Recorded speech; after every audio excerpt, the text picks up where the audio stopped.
Hoje nós vamos falar sobre a sexta igreja, que é a igreja de Filadélfia.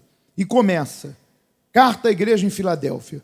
Ao anjo da igreja em Filadélfia escreve essas coisas, diz o santo verdadeiro, aquele que tem a chave de Davi, que abre e ninguém fechará, e que fecha e ninguém abre. Conheço tuas obras, diz o Senhor. Eis que tenho posto diante de ti uma porta aberta, a qual ninguém pode fechar, que tem poucas forças, entretanto guardaste a minha palavra, e não negaste o meu nome. Eis que farei que alguns da sinagoga de Satanás, desses que a si mesmos se declaram judeus, e não são, mas mentem, eis que o farei vir e prostrar-se aos teus pés. E conhecereis que eu te amei, porque guardaste a minha palavra, guardaste a palavra da minha perseverança. Também eu te guardarei da hora da provação que há de vir sobre o mundo inteiro, para experimentar os que habitam sobre a terra. Venho sem demora, ele diz, o Senhor, conserva o que tens, para que ninguém tome a tua coroa.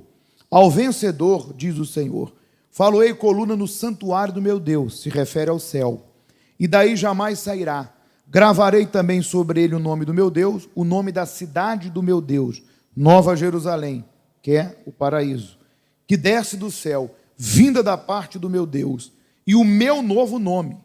Quem tem ouvidos, ouça o que o Espírito diz às igrejas. Apocalipse 3:7. Vamos ler aqui o contexto do estudo.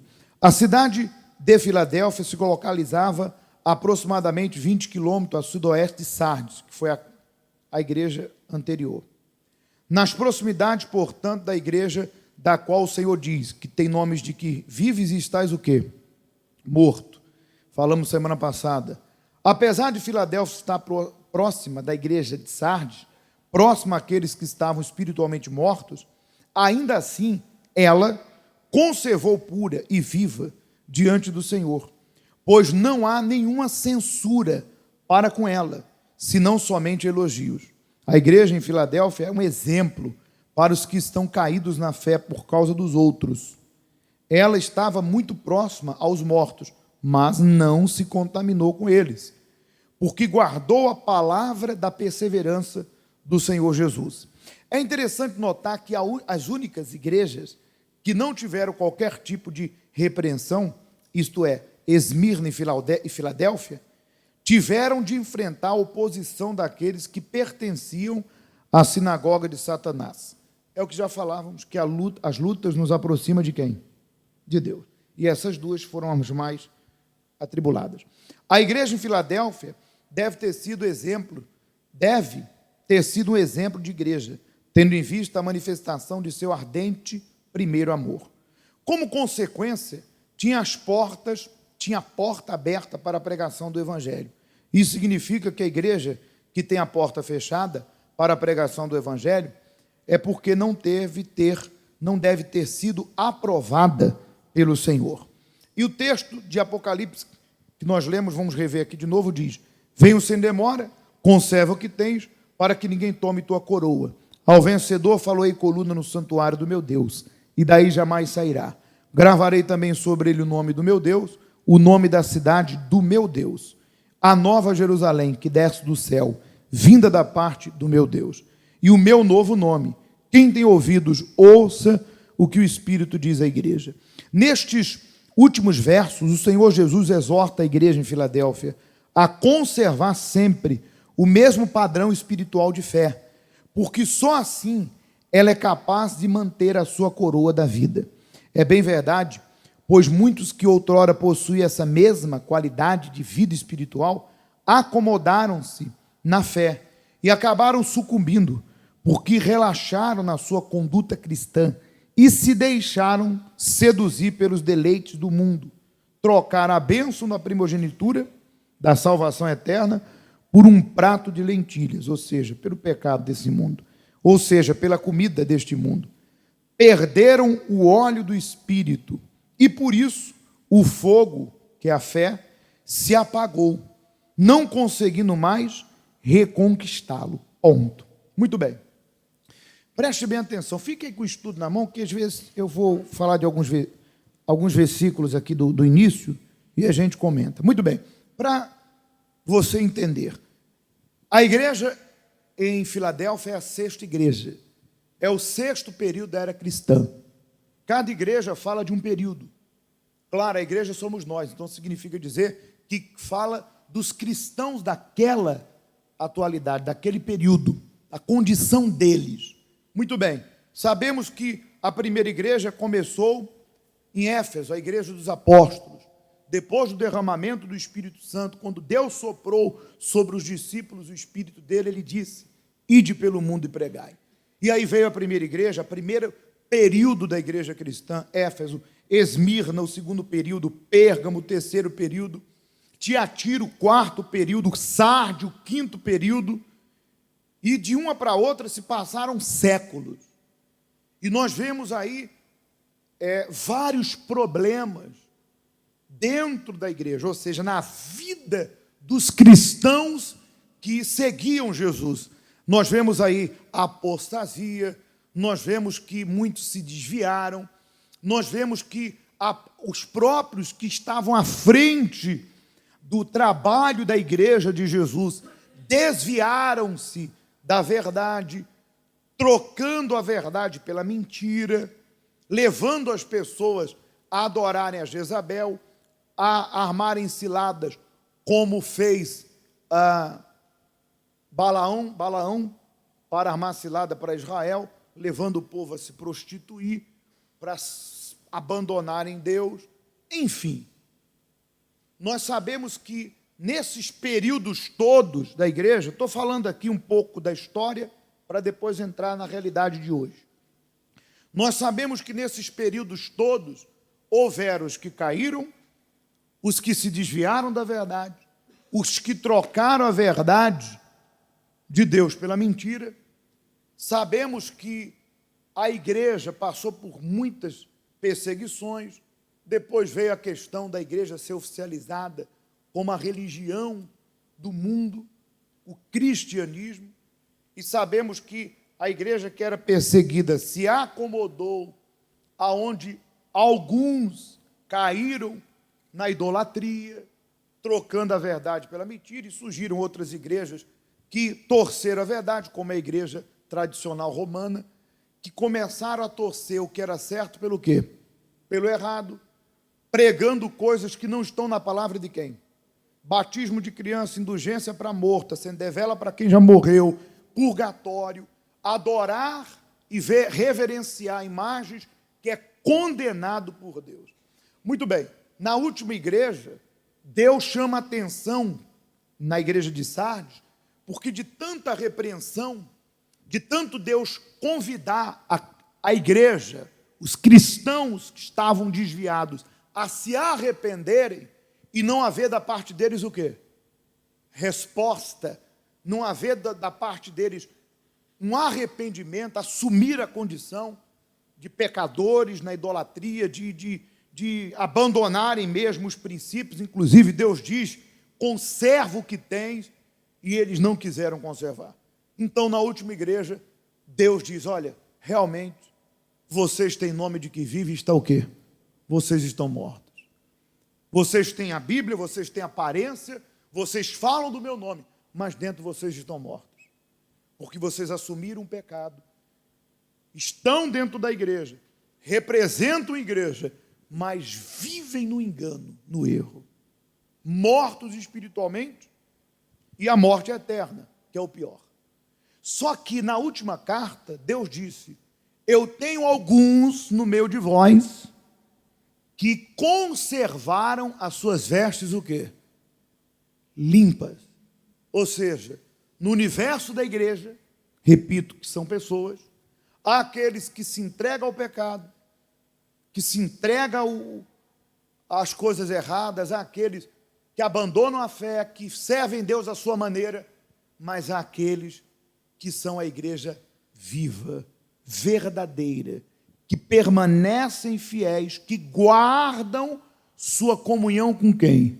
Independente do pastor, da igreja instituição, estou falando agora igreja física, independente de quem quer que seja, essas pessoas sabem que o que elas têm, que é a coroa, a vida eterna, Só depende delas para que isso seja guardado. E de mais, ninguém. Então elas não se contaminam.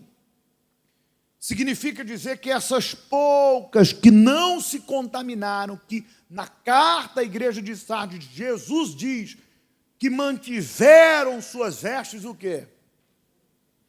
Puras. Essas poucas são aquelas que, podemos assim dizer, décadas depois, deram início, eu até coloquei aqui, a um grande período do despertar da palavra de Deus. Essas pessoas, elas levaram ao mundo todo a pregação da palavra verdadeira, do evangelho verdadeiro. Vamos pensar. Hoje eu e você recebemos a palavra verdadeira, pura, imaculada, sem ter sido adulterada. Hoje nós aceitamos o Senhor Jesus Cristo vivo, por meio do batismo, temos comunhão com Ele através da sua palavra, temos consciência que esse é o caminho da vida eterna, e seguimos servindo a Deus, buscando nele o Espírito, quem já o tem, permanecer com ele, quem ainda não o tem, está a buscar, para que venhamos nos manter nesse caminho. Agora, se tudo isso permaneceu, chegou até mim, chegou até você, chegou na Europa, chegou na Ásia, chegou lá nas Américas, quem levou? Não foi a religião que estávamos. Por que a religião que eu e você estávamos? Se nós estivéssemos lá até hoje, como nós estaríamos? No mesmo caminho. O caminho controverso, o caminho do erro. Então, essa verdade foi levada por essa igreja. Os cristãos de Filadélfia, essa igreja aqui, é a igreja modelo. É a igreja perfeita. Não existe pessoas perfeitas, mas existe a igreja o quê? Perfeita. É essa igreja que Jesus quer que cada um de nós sejamos. Foram essas pessoas que levaram a renovação da palavra de quem? De Deus, pelo mundo afora. Pregando a palavra, e hoje chegou a mim, chegou a você, e podemos dizer que é a penúltima, mas essa igreja é a igreja dos últimos tempos, embora tenha outra carta, que é um outro período, mas aqui, se você observar, tem carta que Jesus não diz, venho sem demora. Tem carta que ele nem avisa que vai vir. É porque aqui já está perto. Porque séculos se passaram. Décadas se passaram. Muito bem. Agora, tratando-se do contexto espiritual no sentido de hoje, você que está aqui, vamos ler alguns versículos. No começo, Jesus diz assim, eu sou o santo e verdadeiro, aquele que tem a chave de Davi, que abre e ninguém fechará, e que fecha e ninguém abre. Muito bem. Nós sabemos que Deus não mente. Ele é verdadeiro. Ao longo da nossa vida, nós nos decepcionamos com muitas pessoas e com muitas coisas. Mas se você é fiel a Jesus, Ele nunca vai deixar de cumprir isso aqui. Foi o que Ele quis dizer para a igreja, olha, eu sou santo e verdadeiro. Eu não mudo, e vocês têm visto isso. Ao longo dos anos, vocês têm visto o meu poder. Então, se uma pessoa é fiel, ela pode descansar, no sentido de confiar, porque Deus é verdadeiro, Ele não mente. Se Ele prometeu, Ele vai o quê? Cumprir. E continuando diz, o santo e verdadeiro, que tem a chave, que abre e ninguém fecha, conheça as tuas obras. Eis que tem um posto diante de ti uma porta aberta, a qual ninguém pode fechar, que tens pouca força. Aquela igreja, naquela ocasião, era pequena, tinha pouca força. Entretanto, guardaste a minha palavra e não negaste o meu nome. Naquela ocasião, aquela igreja era o quê? Aquele movimento, aqueles que se mantiveram fiéis, eram poucos. Mas eram poucos que guardaram o quê? A verdade. E com aqueles poucos, Deus fez o que hoje você está vendo. Aqui fala que Deus abriu uma porta grande. Ele diz: tem um posto diante de vós, uma porta. Existem dois sentidos para essa porta. Nós sabemos que essa porta, primeiro, é a porta da pregação do Evangelho. Nunca, em época alguma, a palavra de Deus, ela foi tão difundida, tão pregada, tão anunciada, como nos dias de hoje. Porque nessa ocasião dessa igreja, surgiram grandes missionários.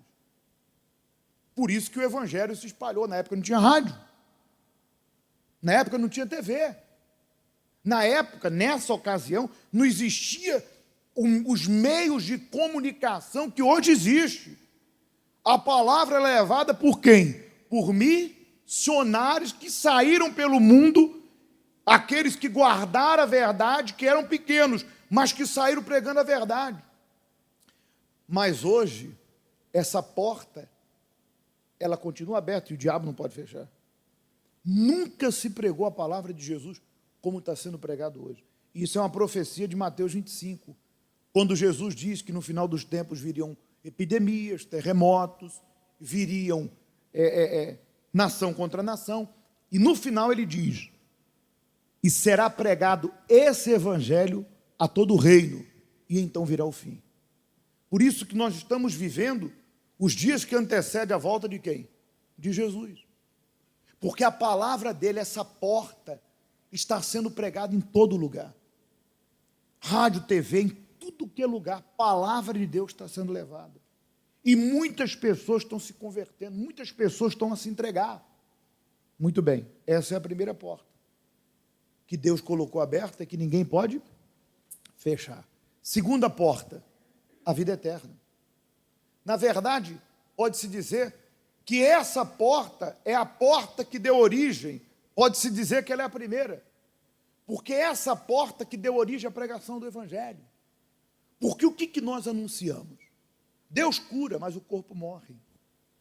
Conquistas vêm, mas vai ficar tudo por aí. A vinda do Senhor Jesus foi exclusivamente para abrir uma porta. Que porta? A porta da vida eterna. Lembra que ele falou? Eu sou o caminho, a verdade e a vida. Ele disse: esforçai por entrar pelo quê? Pela porta estreita. Que porta é essa? A vida eterna. Essa é a maior porta e ninguém pode fechar. Jesus veio exclusivamente para abrir essa porta. Ah, eu me curei, amém. Daqui a pouco teu corpo vai ficar velho e vai para o pó. Esse não foi esse o plano de Deus. Ele te dá a saúde? Sim, porque ele é um Deus galardoador. Ele recompensa os que lhe buscam, mas não foi para isso que ele veio. Ele pode te prosperar, tudo que você conquistar vai ficar por aí. Ele veio com um objetivo: morrer na cruz e se tornar a porta de salvação para aqueles que o aceitam na sinceridade. Porque todo aquele que aceita Jesus Cristo na sinceridade entra pela porta da vida eterna. E o diabo pode fechar? Ele pode impedir? Não pode.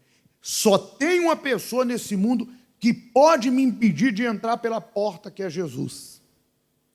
Eu mesmo. Quando eu deixo de olhar para ele e abandono a minha fé. Então essa porta é muito interessante, que é a primeira, são duas.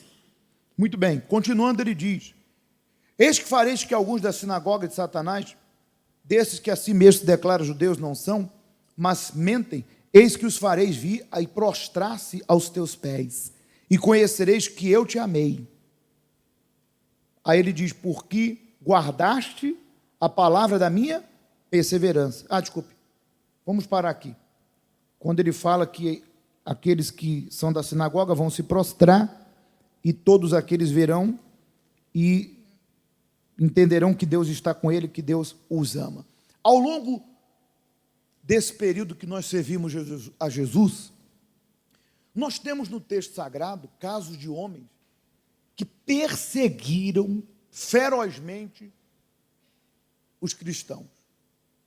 E alguns deles se converteram a Jesus, que é o caso de quem? Paulo. Paulo era da sinagoga de Satanás. Aliás, Paulo era um judeu. E ele perseguia os cristãos para o quê? Para matar. O que Deus fez com ele? Deus fez que ele viesse, se prostrasse e o adorasse. E hoje nós temos visto que é a prova que Deus nos ama e que Deus é poderoso. Nós temos visto casos dentro da igreja que às vezes nós que já temos tempo na fé, ficamos de boca aberta. Pessoas que odiavam e que hoje dão a vida para ajudar o próximo. Pessoas que diziam, nunca vou entrar nessa igreja. E hoje não apenas entraram, mas aceitaram Jesus Cristo, largaram aquela vida e foram transformadas. Hoje estão prostradas aonde? Aos pés de Deus. É a prova que o nosso Deus é poderoso. Ele tem convertido pessoas e que, inclusive, hoje estão pregando o Evangelho. De repente, estão no mundo afora aí, pessoas que eram opositoras à palavra de Deus, perseguiam, estão espalhadas levando Jesus a quem sofre. Essa é a grandeza do poder de quem? Tudo é possível. E continuando, ele diz, esse aqui é interessante, porque guardaste a palavra da minha perseverança, também eu te guardarei da hora da provação, que há de vir sobre o mundo inteiro, para experimentar os que habitam sobre a terra. Aí ele diz assim, venho sem demora. Aqui, Jesus está dizendo para aquela igreja, para aquele período, que ele já está falando da volta dele. E essa volta, a segunda vinda de Cristo, quando acontecer, os vivos serão arrebatados, os mortos ressuscitarão para a glória, como está em 1 Tessalonicenses 3. Está lá escrito que ao ressoar da trombeta, aqueles que morreram com Cristo ressuscitarão, os que estiverem vivos serão arrebatados. Muito bem. Ele está dizendo aqui que aqueles que são fiéis, essa igreja fiel, ele vai guardar essa igreja da hora da provação que há de vir sobre o mundo inteiro. Isso é um outro assunto, mas para você entender. Quando Jesus vier buscar a sua igreja, o Espírito Santo será levado. Ele já não vai habitar na terra. Então o império das trevas vai tomar conta. Hoje Satanás, embora você veja o diabo trabalhando, mas ele tem limites. O diabo não está solto. Que isso, pastor? Não, o diabo tem limites. Mas quando o Espírito de Deus for removido, for levado, porque quando Jesus vier buscar a sua igreja, tanto a igreja como o Espírito Santo será tirado desse mundo. Então o império das trevas vai dominar. Isso aqui vai virar um inferno. Literalmente, vai vir uma grande perseguição, a Bíblia diz, uma grande tribulação. Ali no livro de Apocalipse, Deus não está dizendo que vai nos guardar na hora, Ele está dizendo que vai nos guardar da hora. Há uma diferença de guardar no período e guardar o quê? Antes disso acontecer. Se você ler, ele diz, guardarei da hora da tribulação. Ele não está falando que vai me guardar quando acontecer, porque quando acontecer, a igreja fiel não vai estar aqui. Nós não vamos passar por essa tribulação. Mas os que estiverem aqui, que não valorizaram Deus, que não o aceitaram, que não viveram a vida de acordo, se quiserem ser salvos, não vai haver pregação, não vai haver mais arrependimento pelo Espírito Santo. Se eles quiserem serem salvos, segundo o texto sagrado, terão que pagar com a própria vida, assumindo essa fé, que na ocasião será perseguida, será tido como, podemos assim dizer, pessoas que provocaram um caos no mundo. Isso é um outro assunto, mas só para você entender. O assunto é muito extenso. E uma coisa importante, imagine você, falando ainda sobre esse caminho. Pare para pensar a condição daqueles que a vida toda tiveram diante da porta. Imagine, a vida toda eu estive na igreja. Eu ouvi o pastor, ouvi a palavra. Jesus voltou. Ele diz ali, venho sem demora. Estou levando um alívio para a igreja escolhida, não digo escolhida, mas para a igreja modelo, essa. Ele está dizendo, olha, eu estou chegando. Eu estou trazendo um alívio para vocês. Porque para nós que somos salvos, a volta de Jesus vai ser o quê? Um gozo, um alívio, uma paz. Meu Senhor voltou, graças a Deus. Mas para aqueles que não aceitaram, o que ele falou na carta anterior? Venho contra ti. a volta de Jesus vai ser um inferno, vai ser um tormento. Não que ele vai lançar, não que ele vai levar, é que a condição em que essas pessoas vivem não dará direito delas passarem por onde? Pela porta. Agora imagine, a vida toda elas estiveram na igreja, foram chamadas ao arrependimento, houve palavras e palavras, e elas duras de coração. Não é bem assim. Imagine essas pessoas, no dia da vinda, saber que não terão direito à vida eterna, porque desprezaram o caminho de quem? De Deus. Eu penso que a dor do tormento é grande, mas a maior dor é a dor de saberem que estavam diante da oportunidade e não valorizaram. Por isso, Jesus diz, quem tem ouvidos, para concluir, para nós buscarmos, ele diz que vai nos guardar, ou seja, o fiel não vai passar por essa tribulação. Venha sem demora, conserva o que tens. O que nós temos? Para que ninguém tome a tua coroa. Conserve. Até lá, gente. Até a volta de Jesus ou a nossa morte. Guarda a tua fé, guarda a tua vida. Repito, ao longo da história da igreja, vão surgir escândalos, Jesus falou que sim. Vai ter apostasia, pessoas saindo, é bíblico. Tem o joio no meio do trigo, a mistura. Pessoas que querem Deus, outras que não querem. Tem aqueles que são fiéis e aqueles que não estão nem aí. Guarda a tua vida. Olha para você. Guarda a tua comunhão. Porque o que você tem de mais importante, todos nós, é a vida eterna. E ele conclui dizendo, ao vencedor faloei coluna no santuário do meu Deus, daí jamais sairá. Gravarei também sobre ele o nome do meu Deus, o nome da cidade do meu Deus, a nova Jerusalém, que desce do céu, vinda da parte do meu Deus. E o meu novo nome, quem tem ouvido, ouça o que o Espírito diz à igreja. Tudo isso aqui faz referência ao que vai acontecer quando ele vier. Nós vamos ser honrados. Isso aqui é uma recompensa. Nós vamos ser uma coluna. Ele está querendo dizer o seguinte, olha, vocês não sabem o que eu vou fazer com vocês. Eu vou honrar vocês, eu vou prestigiar vocês de uma tal maneira que eu quero vocês como coluna na casa do meu Deus. Vocês vão ser uma coluna. E eu vou gravar em vocês o nome do meu Deus. Eu vou honrar vocês. Eu vou recompensar tudo que vocês fizeram pelo meu nome, aqui nessa terra, claro. O Senhor está dizendo, vocês vão ser recompensados. Ao vencedor será assim. Eu vou colocar no lugar de destaque. Vocês vão estar no lugar de destaque. Vocês vão ser valorizados, recompensados. Imagine você, como vai ser glorioso nós recebermos de Deus o galardão, que é a recompensa por termos servido Ele de coração sincero. Por isso que nesse momento de busca, de entrega, porque agora nós vamos fazer a nossa entrega, a nossa busca, se você diz assim, pastor, eu sou a igreja em Filadélfia, porque Deus sabe, o senhor não sabe, mas Deus sabe o que eu tenho passado. As tentações, as lutas, as pressões, para eu largar minha fé, minha conduta boa diante de Deus, para eu voltar ao vômito, a pressão do pecado, a pressão de pessoas más, e eu me mantenho fiel, pastor. Me mantenho ali, servindo a Jesus. Então, você vai adorá-lo. Você vai agradecer a Ele. E você vai pedir a Ele que te mantenha assim, que te fortaleça, que te avive, que restaure tua fé para que você continue sendo essa igreja perfeita, essa igreja modelo, fiel. E você que diz assim, olha pastor, eu não sou essa igreja. Se hoje Jesus voltar, para mim não vai ser salvação, e sim condenação. Eu não posso passar por essa porta. O tipo de vida que eu estou vivendo não condiz com a palavra. Eu não ando em obediência. Eu não renunciei meu pecado. Então você pode receber o convite que Jesus fez a todas as igrejas.